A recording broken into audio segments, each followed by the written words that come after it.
పోయే ముందు చెక్ చేసుకోండి.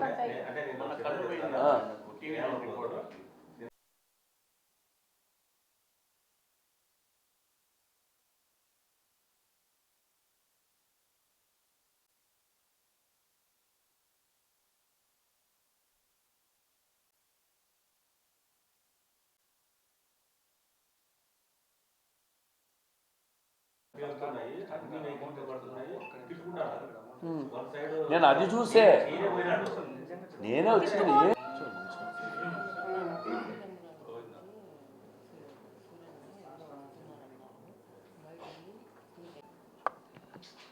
ఈ కడపలో ఒక 4 రోజుల క్రితము జరిగిన ఈ సంఘటనని మా కుటుంబానికి అంటగడుతూ చాలామంది రోడ్ల మీదకి ఎక్కినారు. ఇద్దరు వ్యక్తుల మధ్యన జరిగిన డిస్ప్యూట్లో మా తెలుగుదేశం పార్టీకి కానీ మా కుటుంబానికి కానీ ఏ విధమైన సంబంధం లేదు అని గట్టిగా చెప్పదలుచుకుంటున్నాను. 1.5 సంవత్సరం అయింది. ఈ 1.5 సంవత్సరం కాలంలో ఎంతోమంది గత ప్రభుత్వంలో జరిగిన దోపిడీల మీద, ఆర్థిక నేరాల మీద, డబ్బుల పంచాయతీల మీద, భూ వివాదాల మీద రావడము వస్తున్నారు. ప్రతి ఒక్కరికి క్లియర్గా చెప్తున్నాను, డబ్బు పంచాయతీలో, భూ పంచాయతీలో, భూ వివాదాల్లో నేనైతే దిగను, నాకు సంబంధం లేదు. మీ ఇద్దరు వ్యక్తుల మధ్య జరిగిన పంచాయతీలో ఇక్కడ ఎమ్మెల్యేగా గెలిచిన మా కుటుంబము ఇన్వాల్వ్ కాదు అని చెప్పేసి చెప్తున్నాను. నిన్న కూడా పులివెందుల నుంచి ఒకరు ఫోన్ చేసి నేను చెప్పాను, ఐఎమ్ సారీ అక్క, మేము ఇలాంటి వాటిని ఎంకరేజ్ చేయట్లేదు, మేము ఇలాంటి వాటిలో దిగలట్లేదు అని పెద్ద పార్టీకి సంబంధించిన వ్యక్తి చెల్లెలు మాట్లాడింది. అది మీ విధానంలేమో థ్యాంక్ యూ అని చెప్పి పెట్టేశారు. చాలా క్లియర్గా ఉంది. నా దగ్గరకు వచ్చిన ప్రతి ఒక్క గ్రీవియన్స్లో భూ పంచాయతీలు కానీ డబ్బు పంచాయతీలు వచ్చిన వాళ్ళందరూ వాళ్ళకి క్లియర్గా ఎక్స్ప్లెయిన్ చేసి ఇక్కడ అలాంటివి జరగవు అని చెప్పి పంపిస్తూ ఉన్నాం. ఈరోజు ఎవరో ఇద్దరు వ్యక్తుల మధ్య జరిగిన వాళ్ళ ఇద్దరి మధ్యన జరిగిన డిస్ప్యూట్ మాకు అంటించాలంటే దాన్ని చూస్తూ ఊరుకుండే పరిస్థితి మాత్రం లేదని తెలియజేసుకుంటున్నాను. ఇంకొకటి, ఇద్దరు పార్టీలు వాళ్ళ మధ్యన డిస్ప్యూట్ని ఎస్పీ గారు కానీ, పోలీస్ డిపార్ట్మెంట్ గారు కానీ, కలెక్టర్ గారు కానీ పూర్తిగా విచారణ చేసి ఇద్దరి మీద యాక్షన్ తీసుకోమని సందర్భంగా అడుగుతున్నాను. ఎవరైనా కానీ అర్ధరాత్రి పూట దాడి చేయడం తప్పు, భూములను ఆక్రమించుకోవడం కూడా తప్పు. సామాన్యులు ప్రశాంతంగా వాళ్ళ ఆస్తులు, వాళ్ళ ఆర్థికంగా వాళ్ళ డబ్బులు వాళ్ళు సెక్యూర్డ్గా ప్రశాంతంగా బతికే విధంగా ఈ కడపను తీసుకురావాల్సిన అవసరం ఉంది. ఇంకా గత ప్రభుత్వ ఛాయలు ఉన్నాయనుకొని కొంతమంది దారి తప్పి లైన్ తప్పి ప్రవర్తిస్తూ ఉంటారు. అలాగని నిన్న ధర్నా చేస్తున్న పెద్ద మనుషులు, నేను ఇది క్లియర్గా చెప్పదలుచుకుంటున్నాను, ఈ రాష్ట్రంలో గాంజా గురించి కానీ డ్రగ్స్ గురించి కానీ పెద్ద ఎత్తున గలమెత్తి పోరాడుతున్న వ్యక్తిని నేను.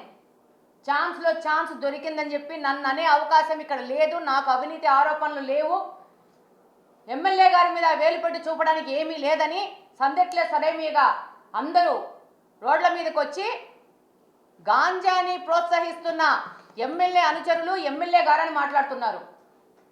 నేను చాలా స్ట్రిక్ట్గా చెప్తా ఉన్నాను, ఇలాంటి మాటలు రెండోసారి మాట్లాడకాకండి. ఈ కడపలో గాంజాకి వ్యతిరేకంగా పోరాడుతున్నాను.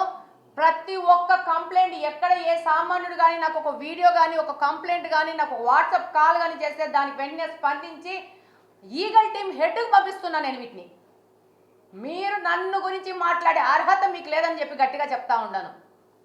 ఏం చేస్తున్నారు ఈ ప్రజా సంఘాలన్నీ? ఈ 5 సంవత్సరాలు 10 సంవత్సరాల నుంచి గాంజా పెట్టలేకపోతా ఉంటే సందెట్లే సడేమి అలాగొచ్చి ఒక ఇద్దరు వ్యక్తుల మధ్య జరిగిన గొడవ జరిగితే ఆ గొడవని రకరకాలుగా మీకు నచ్చిన విధంగా మీరు రోడ్ల మీదకి వచ్చి నాయకులుగా అవ్వడానికి దీన్ని వాడుకుంటారా? అశాంతి క్రియేట్ చేస్తారా ప్రజల మధ్యన? దీన్ని ప్రభుత్వం ఒప్పుకోదు, ఇక్కడ ఉన్న రెడ్డప్ప గారి కుటుంబం కూడా ఒప్పుకోదు. అందుకని చెప్తా ఉన్నాను, ఇద్దరు వ్యక్తుల మధ్యన పంచాయతీని ఇద్దరు వ్యక్తుల మీద పంచాయతీగా ఉంచండి. పోలీస్ స్టేషన్లకు పోండి, కంప్లైంట్లు ఇచ్చుకోండి, న్యాయపరంగా చట్టాలు ఉన్నాయి, న్యాయాలు ఉన్నాయి, న్యాయస్థానాలు ఉన్నాయి, వాటిలో పోండి, పోరాడుకోండి. దీన్ని ఏ ఒక్క వ్యక్తులకి పర్సనల్గా అంటించాలనుకుంటే అది సహించేది లేదని ఈ సందర్భంగా తెలియజేసుకుంటున్నాను. అలాగే జిల్లా అధికారులకు కూడా నేను విజ్ఞప్తి చేసుకుంటున్నాను, దీని మీద సంపూర్ణ విచారణ చేసి తప్పు చేసిన వ్యక్తులందరి మీద బోత్ పార్టీస్ మీద యాక్షన్ తీసుకోమని ఈ సందర్భంగా కోరుకుంటున్నాను. Thank you sir. నిన్న సాయంత్రమే చెప్పినారు, ఏ ప్రోగ్రాంకి పోయినా, ఏ ఓపెనింగ్స్ పోయినా, ఎక్కడికి పోయినా కానీ పార్టీ క్యాడరు పటాకులు పెడితే నువ్వు ఆ ప్రోగ్రామ్ ఇమీడియట్గా క్యాన్సిల్ చేయాల్సిన అవసరం ఉంటుంది అని చెప్పారు నిన్ననే. నాకు స్ట్రిక్ట్గా దీన్ని ఫాలో అవ్వాలా అని చెప్పారు. డెఫినెట్గా ఫాలో అవుతాము. మేము రేపు పెట్టే మెసేజెస్లో కూడా కంపల్సరీ బాణాసంచా నిషేధము అని చెప్పేసి ఒకటి పాయింట్ యాడ్ చేసి ప్రతి ఒక్కటి మేము పోస్ట్ చేస్తాము. దాంతోపాటు దాదాపు 1.5 సంవత్సరం నుంచి పార్టీ క్యాడర్ని నేను రిక్వెస్ట్ చేస్తూనే ఉన్నాను. మనం వచ్చామని ప్రజలకు తెలియాలి అని అనుకుంటే వాళ్ళు ఒకటే అనేది, మనం వచ్చామని తెలియాలి అని అంటే, మనం వచ్చామని తెలియాలి అని అంటే ఈ యొక్క డప్పులు వాయించే వాళ్ళకు, డ్రమ్స్ వాయించే వాళ్ళకు నాయి బ్రాహ్మణులను బుక్ చేసుకోండి. వాళ్ళకి డబ్బులు ఇస్తే వాళ్ళు బిర్యానీ తింటారు. ఆ రోజు వాళ్ళకు ఒక ఉపాధి వచ్చినట్టుంటుంది. ఈ పటాకాలు ఏంటి, ఈ పొల్యూషన్ ఏంటి, పక్కనుండే బైకుల మీద పెడితే వాళ్ళకు నష్టము, ఎవరు తీరుస్తారు వాళ్ళ నష్టాన్ని? ఇదంతా వద్దు అని 1.5 సంవత్సరం నుంచి నేను వాళ్ళని రిక్వెస్ట్ చేసుకుంటానని పార్టీ క్యాడర్ అసలు మనకు మాట వింటలేదు. వాళ్ళ ఉత్సాహము, వాళ్ళ ఎగ్జైట్మెంట్లో వాళ్ళు చేస్తూ ఉన్నారు. వీలైన కాడికి ఒక 10-20% ఫాలో అవుతూ ఉన్నారు. బట్ ఇప్పటి నుంచి, ఈ నిమిషం నుంచి ఇది 100% ఫాలో అవుతారు. ఫాలో అవ్వాల్సిందే. ఒకవేళ ఫాలో కాకపోతే మేము ఆ ప్రోగ్రాంకి రాము అని చెప్పేసి సందర్భంగా తెలియజేసుకుంటున్నాను. దీన్ని మాకే కాదు మిగతా పార్టీలకు కూడా ఇది ఫాలో చేసే విధంగా, ప్రజలందరూ ఫాలో చేసే విధంగా జిల్లా పోలీసు ఉన్నతాధికారిని కూడా మేము అడుగుతాము. వాళ్ళ వైపు నుంచి కూడా ఈ విధమైన ఆదేశాలు వచ్చే విధంగా పనిచేస్తామని తెలియజేసుకుంటున్నాం. పర్మనెంట్గా మా గ్రూప్ మెసేజ్లో దాన్ని అట్లే